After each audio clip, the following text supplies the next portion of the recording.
So how's everybody doing?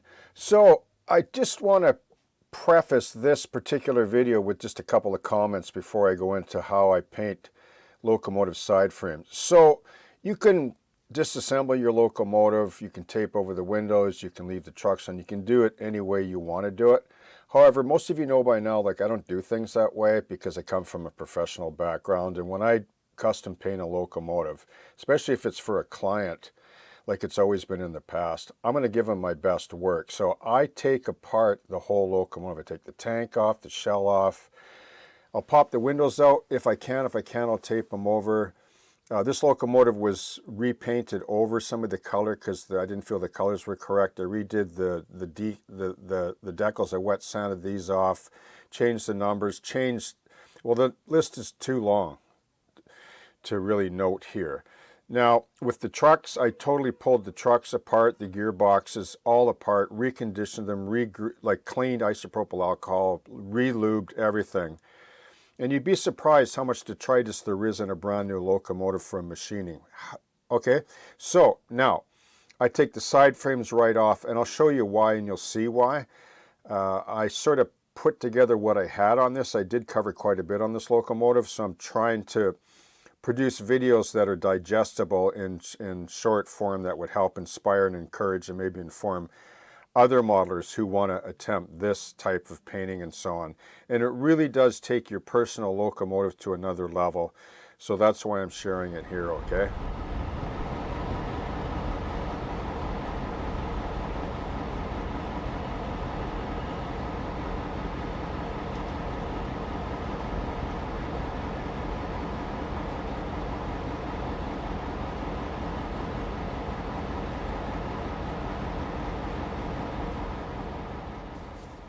Okay, so I'm going to mount these truck frames up onto this tape stick here for painting, but I just wanted to show you the cleaner, like the isopropyl alcohol, in this case 99%. Like this is a brand new clean yogurt cup. You can see the grit and the dirt, like look how dirty it is. That's all, like it's full of sediment. That's all manufacturing dross or sediment, because these locomotives are like, you know, it's like it's brand new. So that's what comes off of it. So I don't know.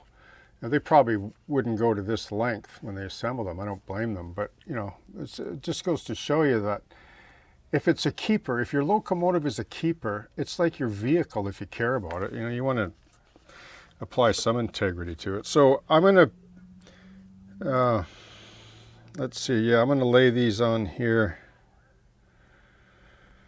on this tape stick now, and I'm going to airbrush these.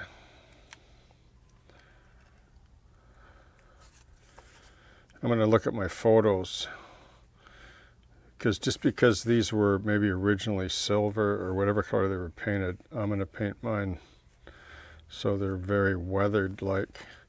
And then I'm going to coat them with acrylic flat clear, but not on the back side. Only, make sure, am I in focus there? Yeah, I just want to make sure. Not on the back side, because I don't want any acrylic or any paint particles or anything migrating into the pickups and running gear, etc. So I'm going to paint these, and then I'm going to clear coat the front and the edges, so that what it does essentially is, if I can draw right here, I haven't done this for a while. So if this is the object, like let's just say this is a cross section of the truck, here's the pickup side that I don't want to paint, you know, right?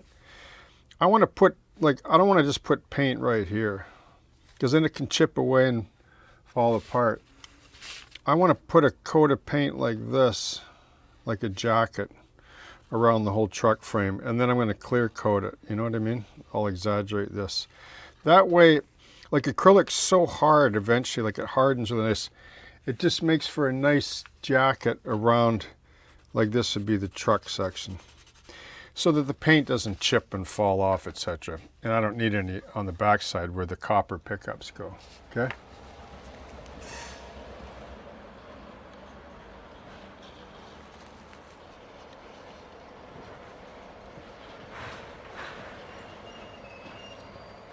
Okay, this is just a small amendment about painting the wheels while they're out. So when people spray paint their trucks, they just shoot paint. Sometimes they'll cover the wheels up, sometimes they'll paint them by hand. But here's the problem. When you do that, you risk getting paint onto these little axles. Like the paint migrates, sorry for the light there. The paint migrates onto the pin, like the outside of the axle. Well, that happens to be the only point of conductivity.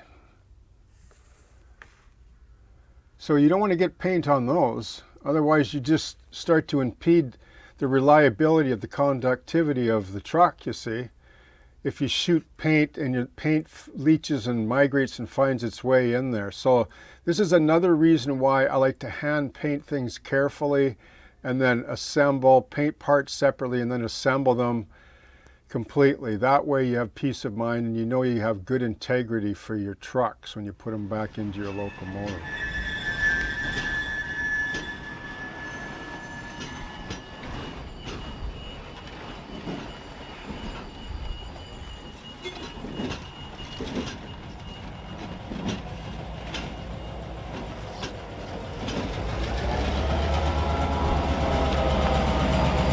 Okay, so I'm going to paint these truck frames, and you can see this is 708, this is 720, the locomotive I'm modeling. Isn't she beautiful? So you can see this here. It's just, to me, when I look at this, when I interpret, like here's a better side angle. When I interpret this, I just see rubber black and buff. Because I'm going to pinch in Vallejo washes and then probably some AK at the end. So I just want two basic colors for my base paint, like I do on most models, just to get a primer on, really. Like that, like people have often asked me, oh, did you ever use primer? Well, to me, acrylic XF series, like these, like XF, they are primer. The gloss paints aren't considered that, but this is as good as any acrylic primer there is when you're putting it on plastic. Okay, so what I'm going to do first is I am going to put this here, and I'm just going to spray, and it won't even really show really on camera, I don't think, but I'll try to convey some kind of angle here that I can get. Make sure that's in focus so you can see. Wow, you'll be able to see it better when the buff goes on. But this will basically put a primer coat on.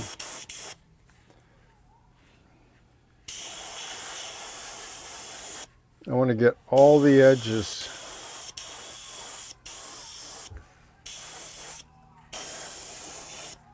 and the top side.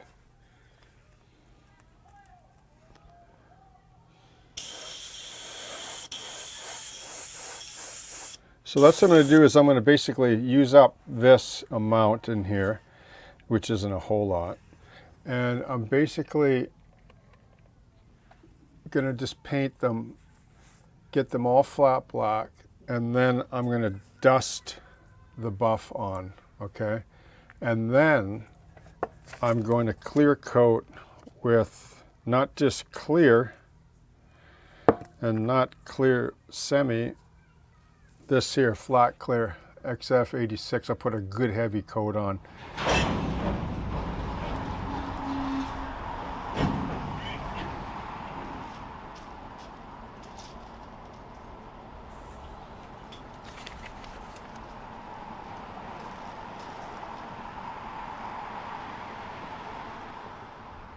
Okay, so what I did was I put two colors on here. Off camera, I used the light brown. Well, this is the light brown, this color here, and it's almost like desert yellow, it looks to me.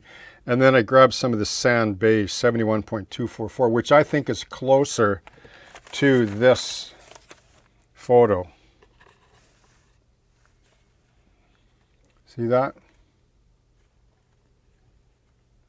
This color here is closer to this. Not this. I mean, this is almost a wash on the stairs, almost, you could use it for. So what I'm going to do is just take some water, and I'm just going to wet. You want to wet the whole truck, okay?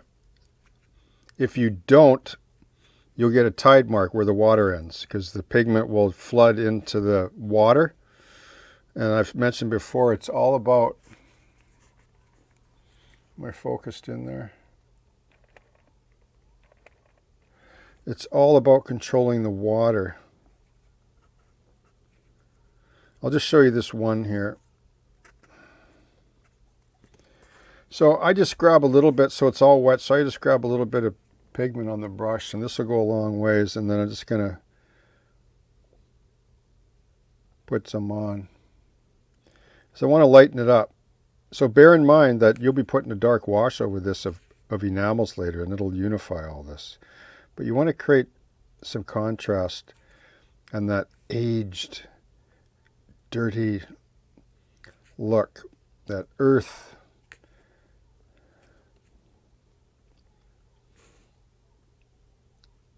And this is where you can create, I'll just show you the photo again. Like you notice on the photo here by Brian Ambrose, notice on the photo there's sort of some gray sort of showing through, and you know what I mean? Like there, these are kind of still gray. So you don't have to cover those areas. You want to avoid them. So by doing this, like you're getting to that point, and you can add, like you can just stab in. Sorry, I just want to make sure I'm this zoomed in like this, that you get a good view of it.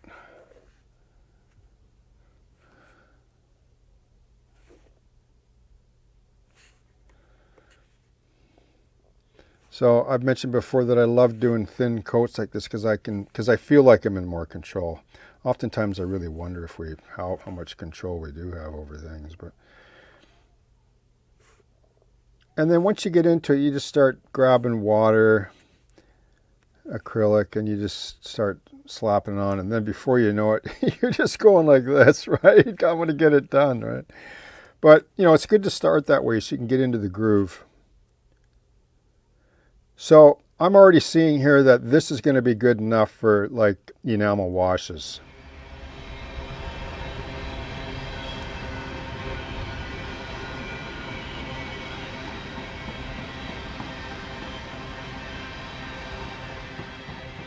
Okay, so I'm just going to finish up with some rust streaks. And what I did was just off camera, just a tiny bit of streaking grime, which is close, but it's more of a raw umber, this color. I just put a little bit on the brake shoes, just a little tiny bit. It's all about the little subtle changes in color, like collectively, that really make, the big difference in things like this. So you don't want to overdo it. So all I'm going to do really is just wet my brush with some of the solvent here. In this case, it's the Essential Odorless Solvent. And I don't know if I showed it to anybody, but I just get this from Opus Art Supply. It's much cheaper than the Tamiya or AK, that's for sure. And it does the same thing. I've used it. There's no difference to me. So what I'm going to do is, like on this photo, well, this isn't the photo. This is another one. But you can see how they're a fair bit darker. Like, see there? See that? Yeah. I mean, these are pretty much good enough. But I want to add just a tiny little bit of rust. Like in this photo here, like it's sort of random. Like on these bearing plates. Oh, sorry, there's just a hint of rust around here. So that's what I'm going to do. And like I say, a photo is just a guide to inspire you, really. So what I'm going to do is I'm just going to put a little bit in here like this. And once again, I'm just using the lid. I'll just move this AK rust streaks out of the way. Just use the lid here and just dip my brush in the solvent and then into the lid. And then I'm just going to, no, that's probably too much. Just going to put a little bit.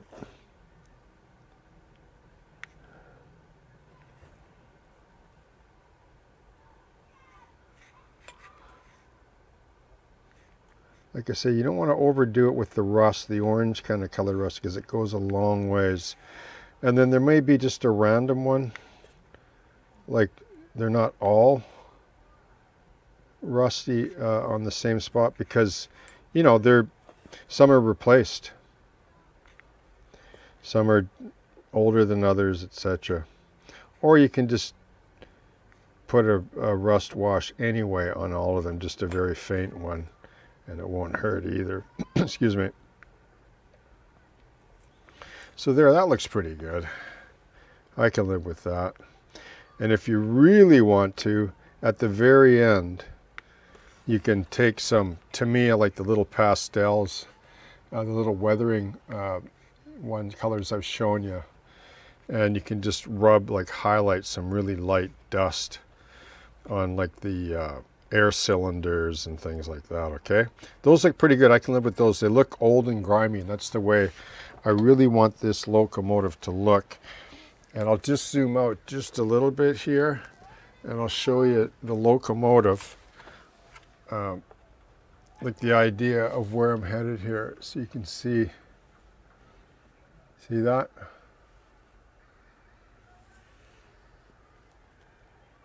They'll look pretty cool, won't they? They'll look really, those really look the part, I think. Okay? Cheers.